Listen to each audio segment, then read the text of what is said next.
On May 20th of 2013, 25-year-old Joshua Scott Adams disappeared from Jackson County, Georgia. And more than 13 years later, Josh still hasn't been found. Now, according to the Georgia Bureau of Investigation, Josh was last seen on May 20th in the Jefferson, Georgia area. But what makes this case so disturbing? Josh's vehicle was located on Brockton Loop. And inside that vehicle was some of the things you would expect someone to take with them if they were planning to leave, including his wallet, his identification, cash, and his cell phone. But Josh was gone. His family began searching for answers. And then just days later, something else was discovered. Josh's shoes were found near a pond on the property. And according to reporting on the case, a syringe and a plastic bag were also found nearby. The pond was eventually drained, but Josh wasn't there, and there was still no clear explanation for where he had gone. Then there are the phone calls.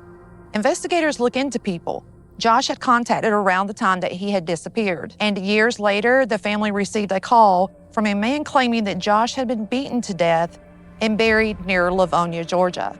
The claim was investigated, but no evidence was found confirming that story. So was it true, or was it completely fabricated? Or was someone trying to tell the family something they didn't know? That's one of the questions surrounding this case. Josh had struggled with addiction, and that part of his life has become part of the story. But having a history of addiction doesn't explain where someone went, and it doesn't answer the bigger question. Where is Joshua Scott Adams? His family has never stopped looking for him, and today the GBI still lists Josh as a missing person. 13 years is a long time, but a long time doesn't mean a family stops wondering, where did Josh go? And who was he talking to that day? Why was his car left behind? And why were his shoes found near the pond? There are pieces of the story that simply don't fit together, and I want to take a much closer look at them. So this isn't the deep dive. This is just the beginning. I'm going to be digging into Joshua Scott Adams' disappearance, going through the timeline, the evidence, the people connected to the case,